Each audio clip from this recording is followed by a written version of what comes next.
First one we're talking about is the difference between psychic libido and biological libido.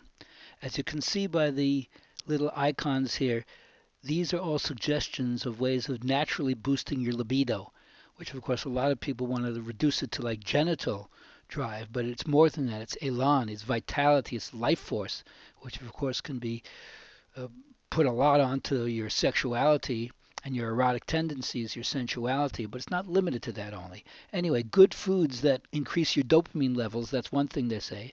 L-arginine, that little amino acid, is really good. Essential oils are good. Aphrodisiac foods like the berries and pineapple, strength training, ginseng, meditation, yoga, all ways to naturally boost your libido at that physical level of vitality. So those are the things that somehow keep your energy up. A little more, you could say, rajasic.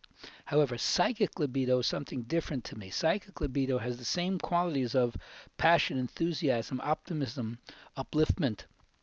It's what you're into. It's what turns you on. The turn on aspect, the thing that you're synchronous with, the thing that you're really in touch with, the thing that makes you feel most alive. That's what we're talking about when we're talking about transforming your fire. Hmm. The next thing we want to deal with is the Kundalini aspect, the energy of consciousness. It took me 7 years after studying with Yogi Bhajan that Kundalini just means energy of consciousness.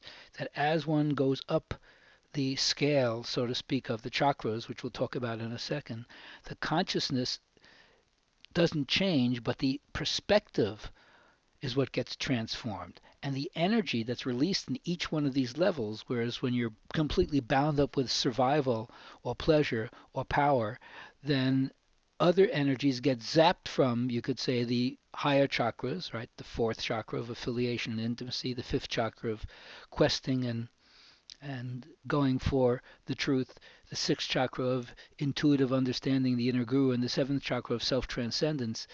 That's it. Each one has different increasing, and I would say subtler, more powerful energy than the ones that we think of as grosser or lower.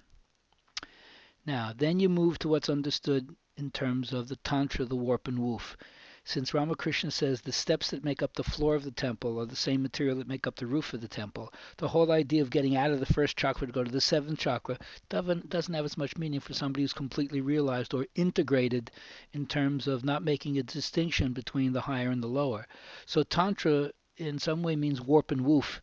And here's an indication of a symbol of it, like the jute backing of a rug. You can see that each fiber is interwoven with all the other fibers, where like they're kind of so dependent upon each other. If something happens to one, the other one gets involved. Like if it gets stained in some way, then they all get stained, right? The web of life. What you do to the web, you do to yourself.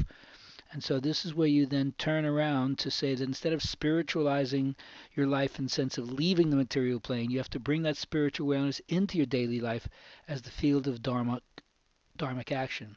That's why it's called Kurukshetra, the field.